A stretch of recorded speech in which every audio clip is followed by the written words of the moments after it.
folks, and welcome to episode number 4 of Sideways Rain. I'm on my own this week. Chris is dealing with some sideways rain of his own at home. I think it's a flooded basement, burst pipe. We'll share some videos with you next week. Not very pleasant. I think he's between Airbnbs right now, so we wish him all luck.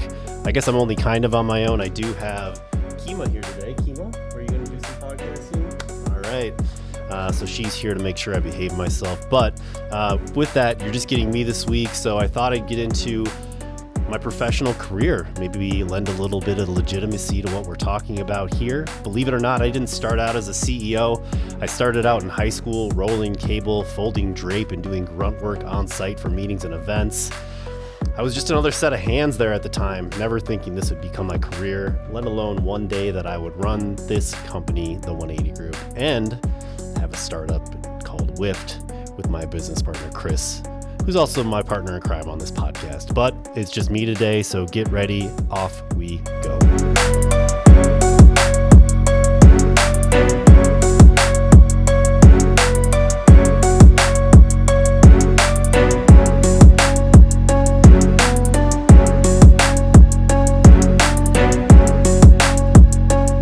All right, folks, like I said at the top, welcome back. This is episode 4.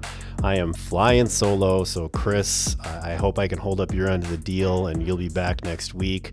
But this week I'm going to get into how I journeyed from production grunt to CEO, the lessons learned along the way about leadership, business, personal growth, and many other things that I'm sure I'll get into. But I'm going to try to stay on script and give you the best possible story that I can. So let's go back to the early years. Young JR in high school.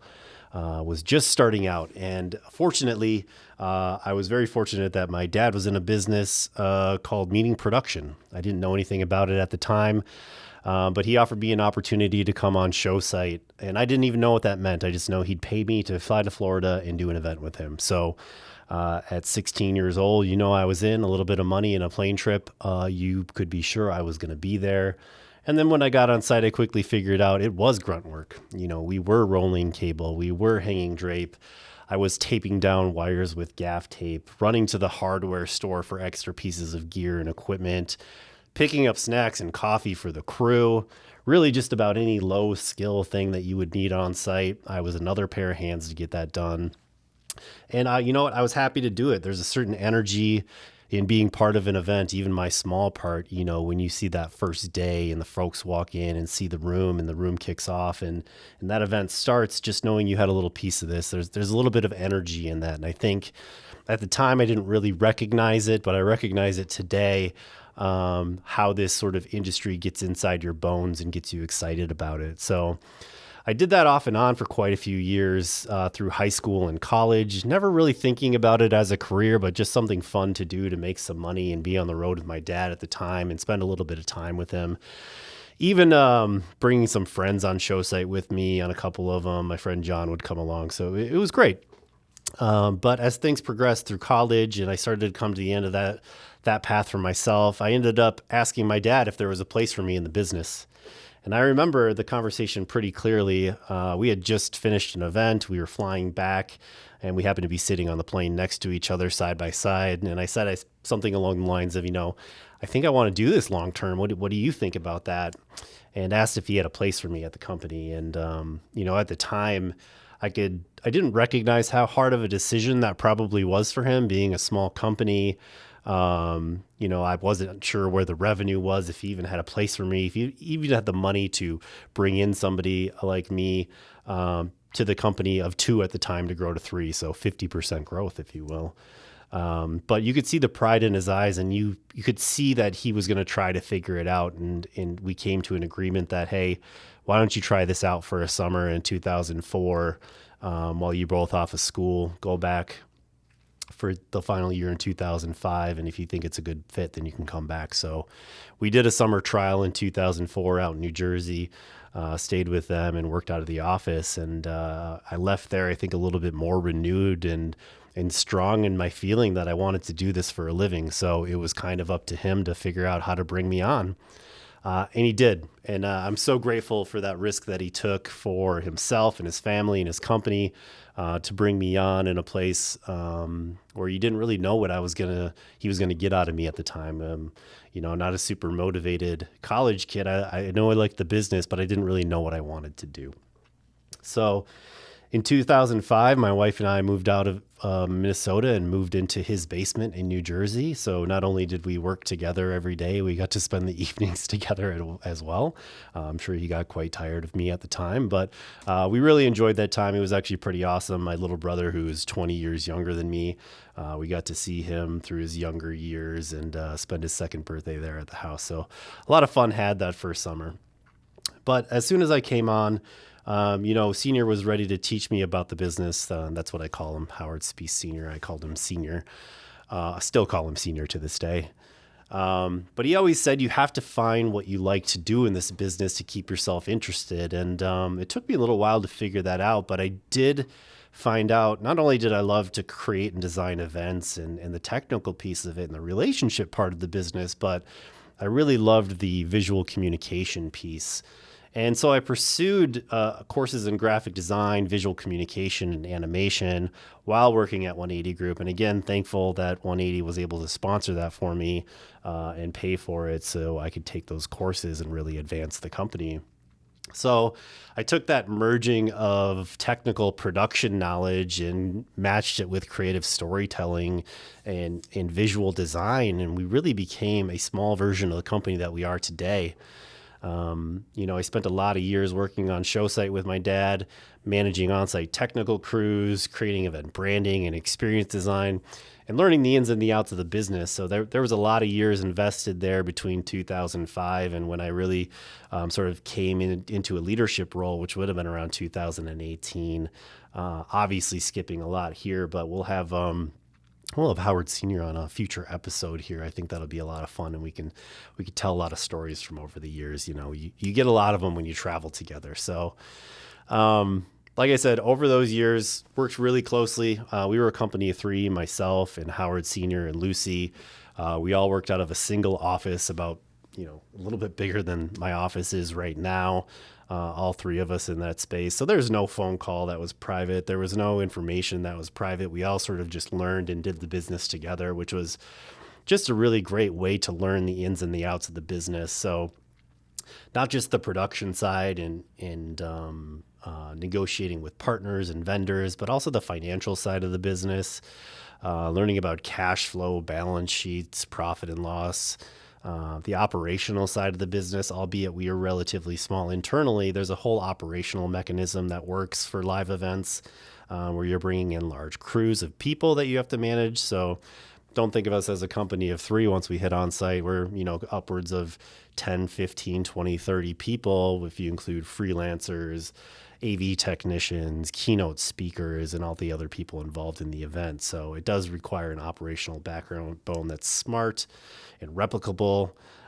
So we did a lot of that. And then learning about client relationships, just how to have those phone calls and have those discussions and conference calls in a way that you can really earn trust. We're not selling a trinket here. This is a high value production company where we sell high value events, and to earn somebody's trust, to put that much money out there to say, make a great event takes a lot of work and a lot of trust on their part. And in our ability to speak about the company in a creative and smart way so that they could trust us in that space. So I did a lot of learning in that office, just overhearing those conversations with Senior on the phone with clients and vendors, but also conversations with Lucy about the business side and the finance pieces of things as well. So yeah, mentorship played a huge role in this. I'd say Howard Senior was my mentor for 13, 14, 15 years while I started at the 180 Group. And he taught me a lot, obviously, over that time, but a few things that stand out that I still pull through with my team today and say quite often. These are the big ones, and it's everyone in the room is a client. So I've seen a lot of production companies, in-house AV companies, et cetera, sort of fall on their faces in the way that they have their VIPs and everybody else. And we approach the business a little bit differently. We assume everybody in the room is a VIP because they are. So not just your vice president of sales on stage, but the representatives in the room. We make sure we treat everybody equally in that space because they're all equally important to us. They do equally important jobs. And just because you don't have the title or you're not on stage doesn't mean you're not going to be treated with respect in that space. And that's something that he taught me quite early and has really paid dividends in who we are as a company, and how we were able to grow as a company. Another thing he taught me, and this sort of contrary to our flawless execution lifestyle here at 180, is when you mix people and technology, something wrong is bound to happen. And that's not because inherently people are bad with technology or inherently technology is not built for people. It's just the nature of the world. You mix all these complicated technical devices in a space with even the most skilled technicians in the room, and every show is different. There's going to be things you have to track down and fix. There's going to be a projector that has a blown out lens. There's going to be a PowerPoint that has a corrupted slide. You have to just be ready when you mix people and technology for just about anything. And we strive for flawless, but we know we have to have the plan in place when things go wrong. And that goes into the third thing that he really taught me is always have a backup. And that applies not only to the gear in the room, but how we plan our events. So the first thing he taught me was backups and redundancies in gear in the right places. So what are the major moving pieces at an event that if it went wrong, could make the event stop? And those are the pieces of equipment you need to have redundancy for in the room. So your projectors and microphones, downstage monitors, all of those things should have some sort of backup in the space. So we always typically burn 2 projectors because if one went down, you'd still have one there. We always typically have a hardwired microphone at the stage. Not only if a microphone goes down, but what if your whole wireless system goes down, right? We have that hardwire there just in case you need it. And then we also have typically PowerPoint backups, playback backups, backup staff ready to go if we need them, etc. The other piece, not just from an equipment perspective, is backing up the plan. And that meant if we got down the road and we were planning an event and say I was the show caller on that event and I was putting together the show flow, it needed to be put together in a way that, and to use Senior's eloquent phrasing, if you were hit by a bus the day before the show, we would still be able to do it. And that's not to discredit me being hit by a bus, but it's a good analogy to say like, hey, what if you didn't show up on show day? That show flow and the way that it works needs to be put together in a way that can be interpreted by anyone. And the show will go on. So we've all heard the phrase, the show must go on. That's very much true in this space, especially in corporate production and theater, and something that he taught me and I took away early in my career as a must-have. So again, everybody in the room is a client. People and technology mixed together will often cause issues, and because of that, you should always have a backup. Are things that I often say here at 180 to this day. I'm sure there's many more that I'm leaving out, but those are the things that come to mind right off the top of the bat and things that he established in us early as producers to make sure that we did. So with that, my dad and I built the business over the years. We had strategic account growth in mind, a few big clients that really treated us well, and we treated them well. So we earned a reputation as a high-touch, detailed-oriented team. And when we really hit our stride, really probably in the early 20-teens, he was managing more of the technical side of the business, sort of negotiating with vendors, making sure that we're getting the best pricing, making sure they're delivering on site with the right gear, and then managing those teams on site. And then I would be managing more of the creative side of the business, coming together with themes and descriptions and story arcs, creating visual design for those, and how the on-site show calling and execution would happen. We'd often do that interchangeably, but towards the end of his career, I was doing that more often, something I really enjoyed. So we were really a great tandem of technical and creative, not to discount Howard Sr.'s creative ability. He had a ton of it. But when we really hit our stride as a team, we sort of worked together in that mold, and it really provided a vision for who the 180 group would be in the future and how impactful small teams can do large things. And that's really who we still are today as a company of 18. So we continued to build the business to a place where in 2016 we needed to grow. So we picked up the phone and called my cousin Arnie, whose last name is also Spees. He's now our chief operating officer, and sort of gave him an opportunity in a very short timeline to act on it. And said, I think we called him in the middle of December and said, hey, we're about to have a crazy year. I know you're living in Denver now. Would you want to move back to Minnesota and join the 180 group and come work for us? You have 12 hours to decide, no pressure. And I can't believe he took the opportunity, but he did. And that really helped shape who we are today as well. So, we grew from 3 to 4 in 2016. With the 4 of us, we did over 30 events that year. It was quite taxing on us mentally and physically, not only ourselves, but our families. But Arnie went from knowing very little about AV and production to being an expert in 1 year just based on that experience. So I think that was super valuable for him. We definitely needed him there on site as a team to execute that year, and it really set us up for the future. In 2018, Howard Sr. began looking at succession, looking at the end of his career and what that was going to look like. We had a lot of discussions about me taking over the business, which I'm really, again, grateful for that opportunity to be in that position, to work with my dad and not only help build a business, but to continue it when he left. And in 2018, he gave me a little bit more operational leeway. So what's the company you want to build? What's that going to look like in the future? Start picturing that and start building the business you want before I'm gone, which is also a great opportunity he afforded while he was there and I still had his mentorship. So in 2019, with that sort of power in hand, we hired 2 more producers to better facilitate our growth. We were continuing to grow as an organization. We certainly needed more producers on site, and we needed to be able to divide and conquer as we had overlapping events over the years. So 2019, we grew from 4 to 6, another 50% growth that year.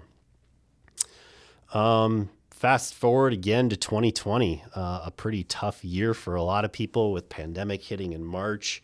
Howard Sr. moved into more of an advisor role, and I took over as CEO of the company. What a year to take over as CEO. We went into the year and executed some of our best events we've ever done in February and March and January. And then all of a sudden the world shut down and we all went home, got a subscription to Slack so we could stay in contact with each other and figured out what we were going to do next. At that point, we had done very little in the virtual space. We knew a little to be dangerous. We knew how to put on a virtual event, but not to the extent that was needed in pandemic. So we really pivoted the business, and kudos again to Arnie for building out some tools that we use to this day, incorporating vMix and some other video production tools so that we could do live events in a virtual space that were engaging and a little bit more exciting than a Zoom or a Teams meeting. And we sort of thrived through that 2020 and pushed through to a point that we had to hire 2 more people later in the year. So in 2020, virtual events exploded. People still wanted contact under lockdown. We still needed to have meetings and events, especially with a dispersed workforce. These companies needed to have fruitful events that would be well produced in that space, and that's sort of where we fit. And so in 2020, again, we grew to 8 people. With the advent of virtual events and the growth in that space that just sort of didn't exist before, virtual events exploded and the need for high production, high touch virtual events exploded in the corporate space. And long story short, we scaled from 8 to 22 in about 18 months. And that, in hindsight, was probably too fast. It's something we needed to do to facilitate our clients and the volume we were seeing. But we probably could have done it a little slower and a little bit more of a sustainable way. But we all learn things through the business and in the way that we do things. And I think in 2020 through 2023, we were all just sort of adapting to the marketplace and what the world had in store for us. And that was I think the best we could do at the time. We were making good decisions. It just, hindsight's 2020 on this one. We just grew too fast. And, we had graphic designers and multiple teams. We had 3 teams of 4. We had an in-house social media person. We had in-house sales and marketing. We had a lot of stuff going on. And when 2023 hit and the world sort of opened back up and in-person events returned, the event industry pretty much whiplashed right back to in-person. So all that virtual volume and revenue stream and margin just disappeared. And that's not to say we didn't have our space in in-person events. That's what we did well prior to pandemic, and we still do well to this day. It's just a completely different model. So we went from an in-person model to a virtual model to an in-person model, and it was just sort of this slingshot back and forth. So we had a reorg in 2023 back to 16 people. Like I said, as a leader, those things feel like failures, and they are. Anytime you have to let anybody go, still not something I like to say that I did as a leader, but I want to acknowledge that it happened. And we had some great people we had to let go in that process, and it just sort of happened. But strategically moved back to 16 people, 16 amazing people that I still have to this day here at the 180 Group. But learned a lot through 2020 to 2023 about hard decisions, financial discipline, the role of hiring and firing and when to do it, and what sustainable growth looks like during that time of sort of uncertainty. Definitely a lot learned in that space, but man, what a wild time. But all right, here we are today. Like I said, a company of 16. We just hired 2 people last week, so we're growing to 18 on March 3rd. And then by mid-year, we'll likely be growing to 20 people here again at 180 Group, which I'm just incredibly proud of. We have a great group of people.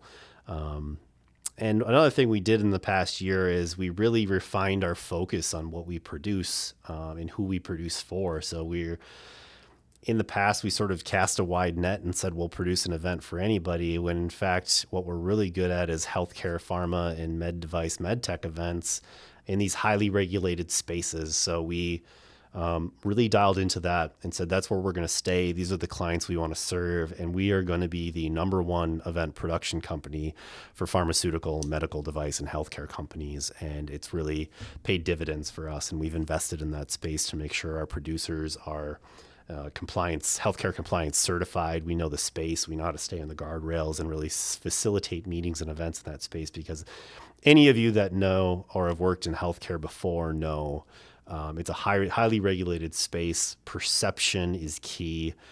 We have to do a lot of things very carefully for a lot of good reasons to facilitate us being able to help patients. So that's where we sit today. But a lot happened along the way. So I guess the biggest shift for me, to shift gears a little in my leadership, is shifting from producer to CEO. It's going from a mindset of execution and organization and Excel spreadsheets and managing partners and numbers. But it wasn't about just production anymore. It wasn't just about events anymore. Leadership is about the people and the processes you put in place and the financials you have to make sure it's sustainable day to day, and making sure you build a culture that you want here. And those few things that I just mentioned, I just sort of brushed over them, but are all huge things you have to work on a day-to-day basis. Managing people, building a team, fostering culture, handling day-to-day challenges are incredibly nuanced and hard things to do based on the personalities that you have in your company. And it takes a long time, I've learned, to earn trust, because you have to walk the talk for a certain amount of time before people believe you. And so I was sort of naive to think in my early career that I could just get out in front of these people and say, hey, I'm going to be honest with you. Here's who I am, and here's where I want to go, and here's what I expect of you, and that they would just believe you. But there's a lot of stuff you have to work through depending on where they've come from before, where they've worked before, what their experience have been in the past with leaders. And you have to sort of not only build your own trust, but break down bad behaviors of previous leaders. And to understand where that comes from is incredibly difficult and takes a nuanced approach. And you have to really differentiate and get to know your team in order for that to happen. So I think one of the biggest things I learned was you have to take time with all these individuals to learn about them and their past experiences, and and to listen to them and then make promises and deliver on them for them to understand that they can trust you. And, I hate to say it to business leaders out here in startup spaces or with young teams, it will take years sometimes to earn that trust, depending on where that person's come from or how you run your business. So keep investing in it, because just as hard as trust is to earn, it's just as easy to lose. So that was another thing I had to learn quickly is walk the talk and be consistent, because when you're not, they will question everything that you do. So not to get too far in the weeds in that, but there's a huge systems and strategy part of the business as well. So scaling, like I talked about earlier, requires the right processes in place, not just hard work. Everybody thinks, yeah, I'm just going to roll up my sleeves and get the work done. But that only works to a certain extent and to a certain size. And you have to start putting the systems and skills in place within your organization and put the right people in the right seats in order to be able to scale effectively. And right now we're in the process of revamping our operational backbone here at the 180 Group, because right now it works for our group of 16 to 20, but as we grow towards 30, 40 people as an organization, which is part of our goal, we're going to hit an operational plateau and start climbing that mountain again. And some of these inefficiencies we have will need to be fixed in that space. And that's something that we're diving into in 2025 to make sure that we have sustainable processes for growth. So another thing that we focus on a lot here, and something that I've learned to focus on, is process and not just grit. Obviously grit has a little bit of value, but you got to give people the right tools to do their jobs well. And then the finances part of this was a big part as well. Learning about the finances of the business, understanding cash flow, understanding when to invoice and how to invoice, and net 30 versus net 60 versus net 90. And there's a lot of nuance to all of that. Negotiating contracts, not only with your vendors, but through MSAs and pricing and giving discounts. The whole pricing part of the business is in and of itself a full-time job as well. And just understanding that part of the business took a long time. And I'm still learning about it to this day to make sure that we're handling all that the right way.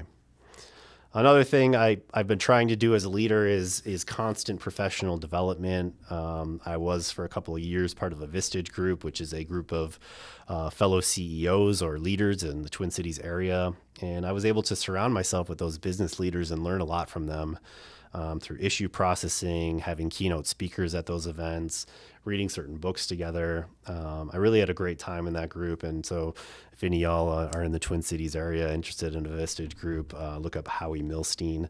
He runs a great group and he's just a great human being. So I had a lot of fun and learned a lot from that group. Constantly reading here as well.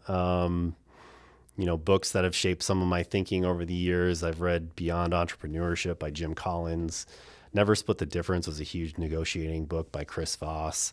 Just finished Rich Dad, Poor Dad, which, I don't love the title of, but man, there are some good lessons in that book about protecting your assets and long-term growth.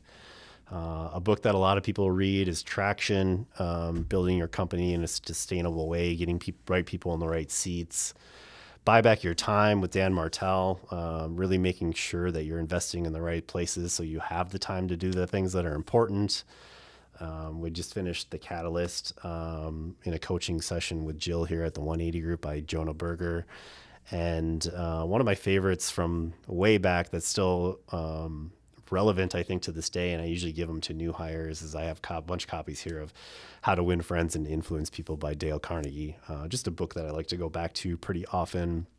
I think the synopsis of that book is just be a nice person. So, but I do recommend reading it. Also, professional development. I took a couple of Harvard Business School online courses over the last few years. I took Power and Influence for Positive Impact with Sydney here in a coaching session. And then with Lucy, I took financial accounting. Lucy runs the books and does our financing here. And I just did it as background to understand a little bit more of the incredibly important work that she does here every day in understanding our financial documents, balance sheet, profit and loss, statement of cash flows, projections, P&L, all that sort of stuff. So that was a really interesting course to sort of understand how all that works. Another thing we lean into a lot here is the power of mentorship and collaboration. So I look back at that mentorship and that one-on-one time with Howard Sr. And, a lot of folks, even at a company of 16, I don't get a ton of one-on-one time with people here, but we do try to make time for it through coaching sessions. So we have 5 coaches here that spend time with our production teams every week. Right now I'm coaching with 2 folks, Eric, who's a designer here, and Jill, who's a producer here. We meet once a week for varying topics, and it's very differentiated based on the human. With Jill, we've worked on some Photoshop stuff. We read a book together. I'm reading Never Split the Difference again with Jill here, which will be great. And then with Eric, we put together his design philosophy. That was really fun. Helped him design who he is as a designer so he can articulate that out loud and share it with people. And now we're diving into some Apple Vision Pro development stuff that Eric's really passionate about. So developing software for the Apple Vision Pro, namely for the 180 group, where we can put our clients, put an Apple Vision Pro on their face and put them in a ballroom or on a stage to make them feel like they're at the event before they're at the event. So some pretty cool stuff there. That's me in a nutshell. I have no idea how long this podcast is or how long I talked, but hopefully this was interesting. A lot of lessons I've learned along the way. Growth isn't just about adding people. It's about doing things sustainably. Make sure you do growth in a sustainable and smart way. Mentorship definitely matters. Give people access to you as a leader. You might feel like you have no time.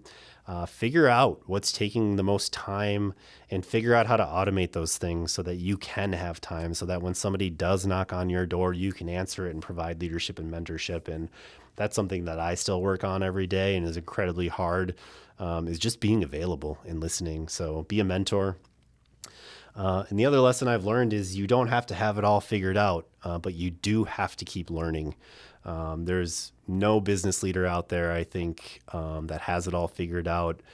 You need to continue to push yourself and professionally develop yourself in that space to become a better leader in the future. And so just if you're thinking of becoming a leader, but you're nervous that you don't know enough, I just say dive in. You're going to learn plenty in the process. Keep an open mind and be willing to learn from other people, and you will be successful. So if you're a business owner, team leader, or just someone thinking about their next step, I'd love to hear from you. What's the biggest learning curve in your leadership?